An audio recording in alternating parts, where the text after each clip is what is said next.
That's ridiculous. Yeah, That's that really shouldn't ridiculous. happen. And so I would expect that someone like Aaron would have that in mind, and that may be beneficial for immigrants as well, you know. And, Well, there you go. We could have gotten another 3,000 votes, and we could have had someone that was more pro-immigrant.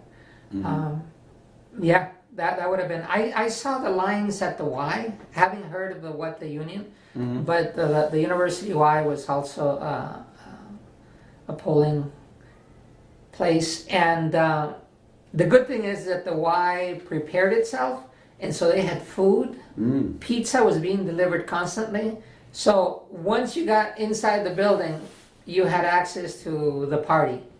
Oh, that's nice. And I didn't realize that. the line went all the way up to the end of the property, and most of the time I was in that building like twice in 3 hours. And each time the line was getting slightly longer. Oh, wow. So I was surprised because I thought it was like lunchtime thing. But no, when I last saw it like around 3 o'clock, and the line was long, and the pizza was still coming. That's so great. I thought it was very nice. I'm sure they didn't do that at the Union. I think they just made them stand in line and stare at their cell phones for. It did inspire me though. Next election, I think I do want to be a driver. To take students to places, or to take other people that needed to vote. Because I had a meeting in the morning yesterday, and there were 2 people out of 10 that hadn't voted, and it was kind of funny to listen to them because they were hoping to get away with it unnoticed, and I called them out. They're good people, but I called them out. Yeah, we still need you. Tisk, tisk. Yeah, I mean, here I can see, I could talk myself into not voting here because it's just like, well, I know what's going to happen in Illinois. I know where we're going. You know, you don't need my one more vote to go towards the majority that's already voting that way. Yeah. But even so, I still show up to do it because I figure it can't hurt. It can't hurt, and the congressional races certainly could have used just one last push. Yeah. Right, because that's very few votes when you consider how large the district is. You know, and so I would have. I would say Rodney's services office is an excellent place to get help with immigrants, but his policy positions have been way. They've been like the leadership of the Republican Party rather than an independent voice. We talked about that before, and it's a sticking point because no matter how good his office is, if he's towing the party line, then they're causing damage that he can't possibly fix it. So it's not like he can. Yeah, you can't fix it one by one. It's got to be a good policy so we don't have the one by ones. Right. So it's kind of like you're harming everybody and then helping a handful. You're harming lots of people and helping a handful. That just doesn't cut it for me. I don't, So I appreciate that his office works well and stuff. And we could do worse than have him there. Yeah. Certainly, we could do a lot worse. But King won again. I know. That is like, that King, I can directly attribute my activism to him. Oh, really? The Sensenbrenner King bill was what got me out of.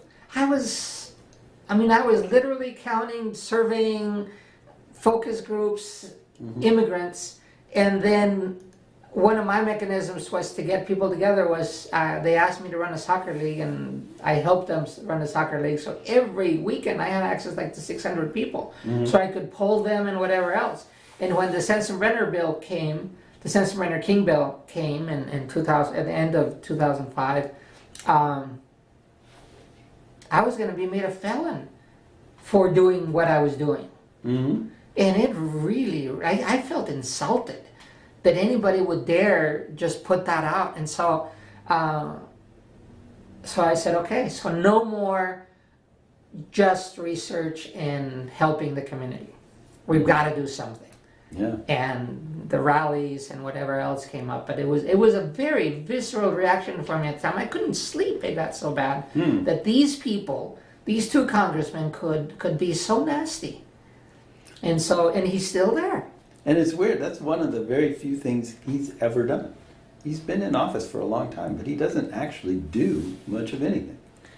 Just talks a lot, gets on the news, makes horrible statements, supports terrible things, but he doesn't, of his own volition, he doesn't do much. Well, I haven't followed him on other things, but here he's always so just nasty. It reminds me, actually, I was looking it up earlier today.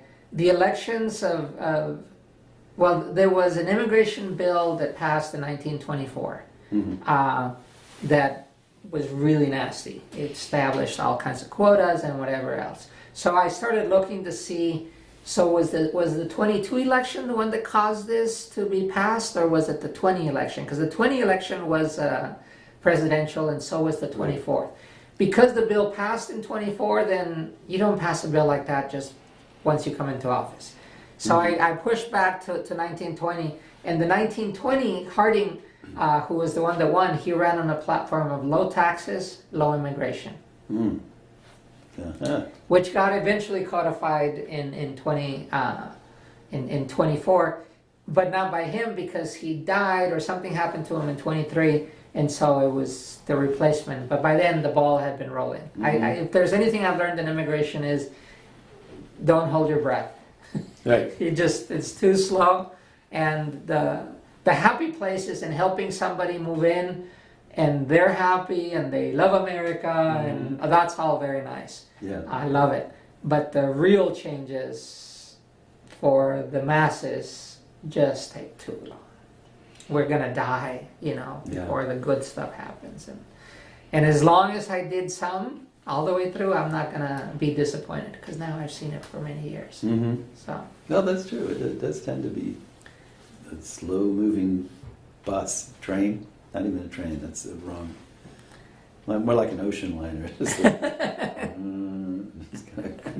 well, it used to be that immigrants were received that way, right? The gateway cities they had great access to water, and so that was it. That was how one immigrated for the most part. Yeah. At the time, I look in the 20s and whatever else. From my hometown in Chihuahua, we had, after the Spanish flu in 1918, and the war had caused all kinds of things, so we hear, but my town lost a lot of men, and we needed to import men. Or we needed more people for the fields. And where did the Chihuahua people get new people? They went and got them in Santa Fe, New Mexico. They were actually, immigration was actually in the other direction because things were so bad on this side and things were looking up on the other side. So I think when immigration was coming into the shores, I don't know, from 1890 to 1920, there were so many people coming from everywhere, and there they were, the American ones were heading back south. Yeah. Well, that's the funny thing about immigration. Nowadays, it's all about south of the border. It used to be all about Chinese coming over or Irish coming. It was all about these people coming from foreign lands, and Mexico and the U.S., it just went back and forth. Yeah. I mean, even as back in my father's day, that's one of the few things he told me about his childhood was like, there wasn't a border. We just walked back and forth. It was just, it didn't mean anything. You just visit family, you come back, you go there, you work for a while, you come back. It just was nothing.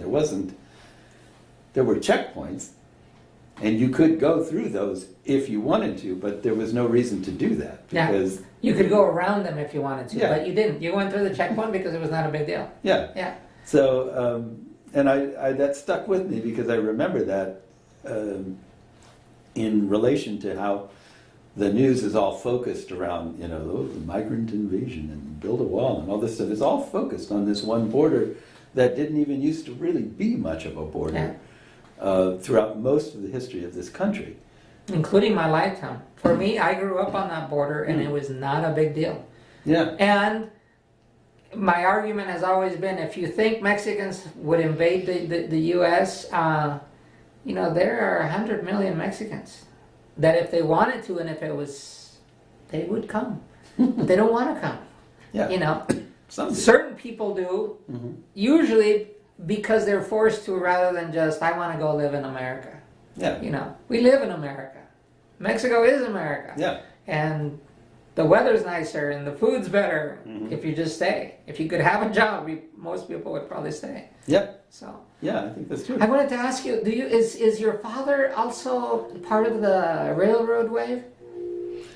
I have met several people that were building railroads in Illinois, Yeah. and some of them stayed, but it was Mexicans that were building the railroad through. Yeah, no, he was the war. It was World War II. He enlisted to get away from home, basically, and fought the war and came back and ended up in Illinois because of the college here. Okay. So he was the GI Bill, and it was like, I don't know why he picked Illinois, but somehow he ended up here Okay. and just stayed here. Well, So yeah, it was huh. Well, so that's, yeah, it doesn't relate to, so it's more of a later war. I Yeah. was thinking, besides the railroad people, the other southern influx into this area, if you will, I was reading, actually, my lawyer was telling me about this. Have you noticed that there's a bunch of towns in this area that have Latino names? There's Cerro Gordo, Camargo, El Paso. Central I never thought Illinois of that. has a bunch of towns that are named after cities in the north of Mexico. And because I come from there, you know, Camargo, Chihuahua, El Paso, Mm-hmm. Texas, Yeah. you know, Onarga. I mean, there's like a dozen of them. Yeah. And I had noticed it, but I just thought it's a coincidence. It's like Salem, right? Yeah, Everybody's got a Salem, whether Right. you're in, you know, in Israel or in Massachusetts. Everybody's got a Salem, that kind of stuff. But no, these were all as a result of the Mexican-American War. The battalion from here was fighting over there, and when they won a victory or they had battles, Mm-hmm. they would commemorate it by naming towns over here. I never knew that. I have to research it more, but it just got me into, you know, where Camargo is literally a town that I would go to when I was a kid because it was a farming community, just like here. There you go. So Interesting. I had no idea. the You relationship learned is something. closer. Yeah. You learned something today. That's So- just a bunch of guys talking about whatever. No. This is, I mean, election times for me are usually historical. Mm-hmm. I keep a big timeline in my hall because as much as I love living in the United States and I love being part of the society here and doing my part and whatever else, on the timeline that's on my wall, it's like the United States greatness is like a sliver about this wide in the history of the world. It's like the context of saying, you know, nothing probably that comes up is new, Mm-hmm. Mm-hmm. especially on immigration. Oh, yeah. And therefore, don't get so alarmed, don't go crazy. This too will pass. Mhm. Whether it's a very good thing, and you got to prepare Yeah. for the bad times, or the bad times to know that the other side can't but become positive when they need us as Mhm. immigrants, and there will be a time soon enough. Oh, sure. You know, I have my kids registered on both in at least 2 countries in case they need to flee to either side. Well, that's probably a good idea. So, anyway, Hmm. part of the history. So anyway, so the elections were mostly good. I think so. Yeah, as far as immigration, at least. May we not be surprised, blindsided. Yeah, I keep thinking that it's possible. I mean, the one thing about Trump as president that's a consistent, if I can call something that's inconsistent a consistent, is that he's always searching for some way to lead the news, to like get out in front of things and to distract. So if there's a problem over here, he starts doing something over there, and it's so outrageous that everybody goes, "What?" And they forget about And that. by nature, by 2 eyes, we can only focus them on one spot. Yeah. So the fact that immigration is one of his issues, and it's one of his key get out his base issues, I can imagine something getting so bad, like say Mueller releases a report somehow. He doesn't get fired, releases a report, things are looking bleak. all of a sudden Trump is declaring war against El Salvador. Or something. There You know you what I go. mean? Yeah, okay. I mean, I could see something like It would that fit his pattern, and immigration is one of his go-tos. I agree with you on that. I have learned over his last 2 years to see that most of the stuff that he talks about is not only just fluff, it is so baseless that I'm not threatened by his announcements anymore. His tweeted stuff. I was more threatened by Sessions than Yeah. Trump, because Trump will do that. He'll shift the attention, but whether it's an executive order or something he just pulled out of, his TV viewing this morning, it doesn't fit well into policy, and his policymakers are not fast enough to prepare. I remember when Obama's team got a lot of pressure from the Latino community, especially the Dreamers. You have to do something. And they timed it for the election. But I know and I remember that it was a big deal for them to, before they released the executive order, to vet it at 3 different layers. I think I will credit Obama's people that because they did that, now the challenges in court to what Trump and his people have done have been successful. The challenge to Trump's reaction to the Dreamers has been curtailed thanks to the good vetting. Yeah. Way back when, in this case, it was 4 years. Yeah, it was the midterm elections, wasn't it? When they put out the I think so. yeah. The DACA? The- We might be on, it might be after his first period, I think maybe it was, because they did Obamacare and then they could shift some of it to when the elections were coming, and that's when they released the DACA proposal. Yeah, because it was pending his second term. Yeah, and so for me that was premeditated enough that we're still living that positiveness. Whereas Trump's people hardly ever prepare. I mean, he throws it out, they scramble to put out some kind of base on it, but it's not researched enough that it can withstand both court or legislative impression. And so most of what they've threatened, when it really comes down to it, I think has been foiled. Yeah. And it's been their fault. That is, they could have done worse. But they didn't prepare for it, so they lost it. Or maybe it just served his purpose by then, Yeah, it's hard to say. I don't know.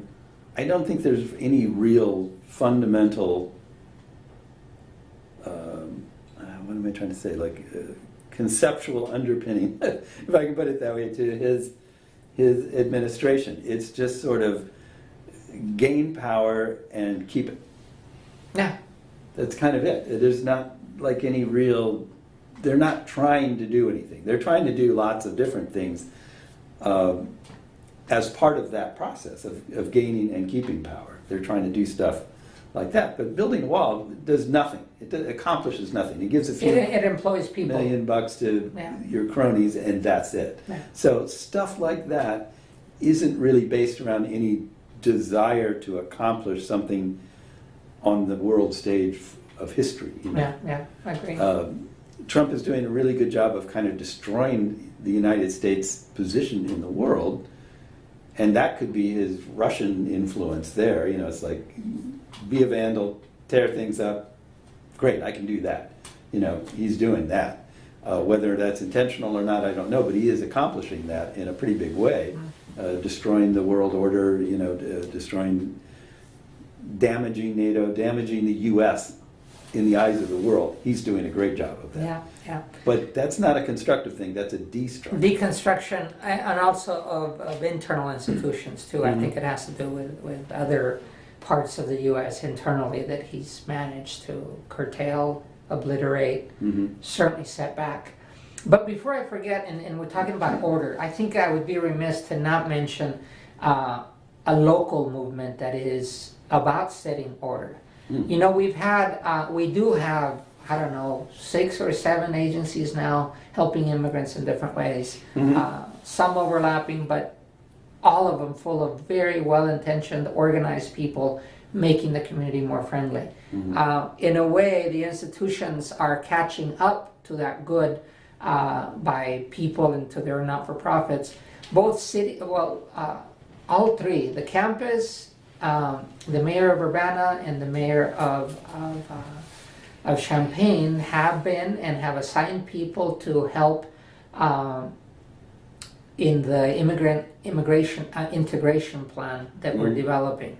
So over the next year, we're having a series of meetings and task forces to say, what would an ideal situation be to integrate immigrants into our community, instead of someone landing here not knowing any whether it's language or where to do things, how to get connected, how to integrate what they bring, right, in knowledge and in assets and other ways. And so the committees have just started. The steering group just met one time last month, and then meeting again this month before the subgroups. There's going to be a health one, public safety, there's language and cultural issues, and the community development one.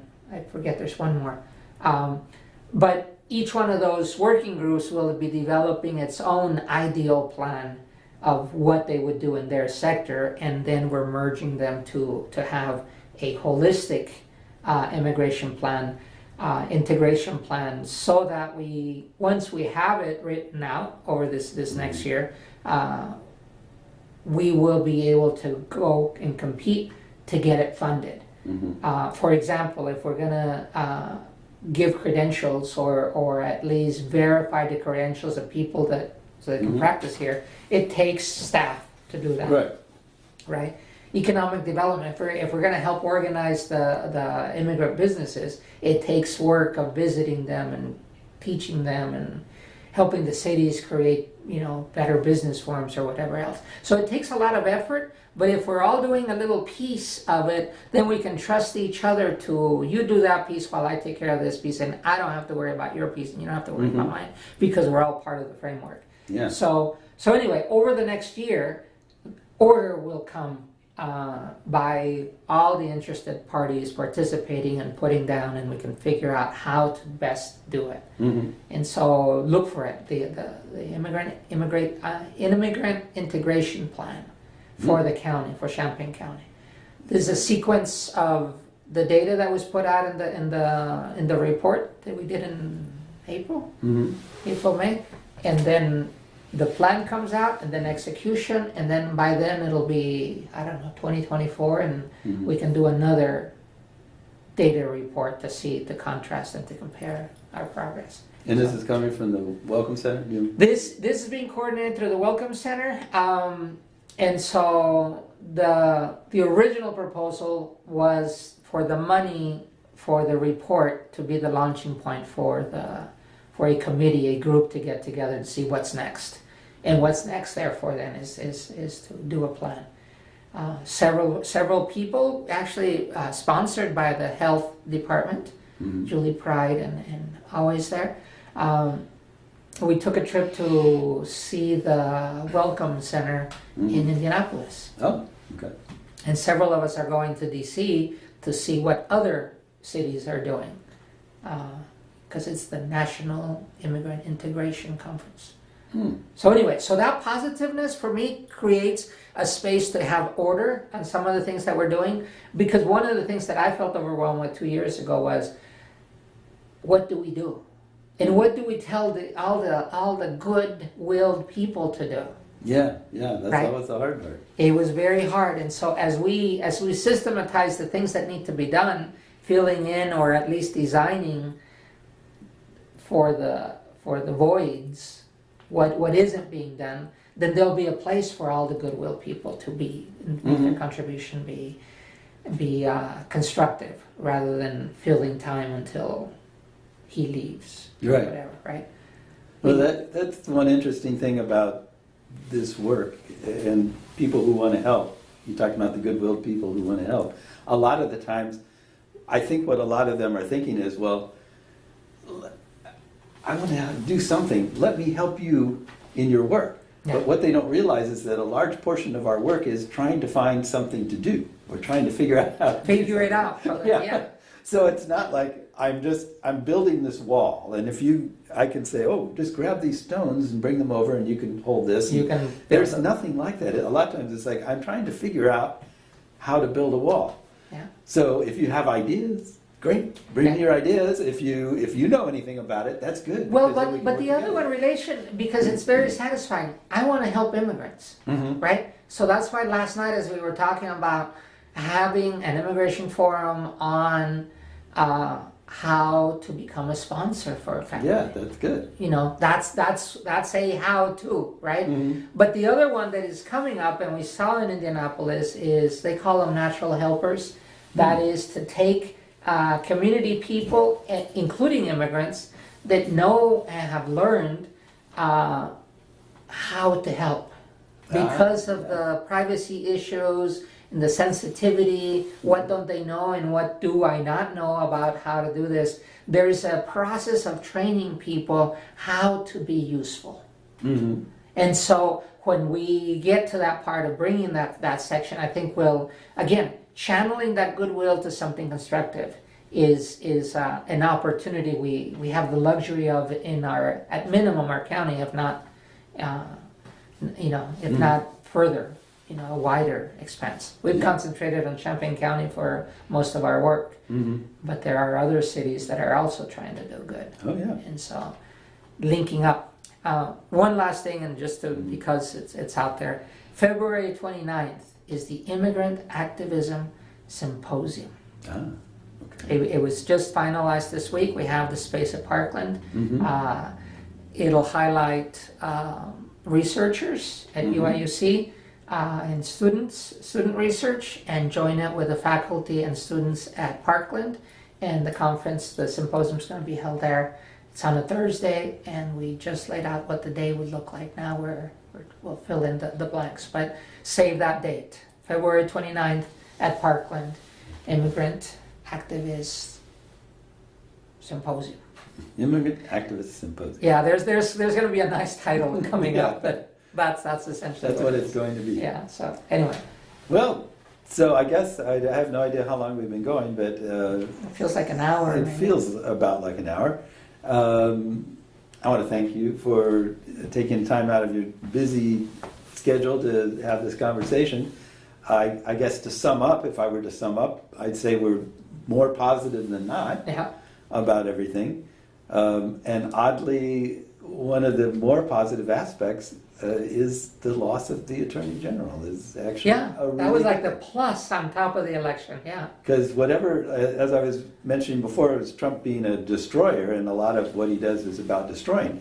Sessions, on the other hand, had a very distinct and definite idea of what he wanted to do. And he has been busy doing it. And most of the success that Trump has had in an anti-immigrant way consists of crazy ideas from Stephen Miller and knowledgeable implementation from Jeff Sessions. So Miller's not going anywhere, but Sessions being gone is going to create more problems like what you're talking about, where they have these ideas and they just jump out and do them, but they don't know how to make it work. Yeah. So it's actually a good thing. May it be so. May it be so. We hope. Yeah. It's probably a good thing. So anyway, that's our show for today. I appreciate you joining us. We'll be back sometime next week, I guess, with more stuff. But until then, we'll see you later. Okay. Immigration show. Thank you. Thank you.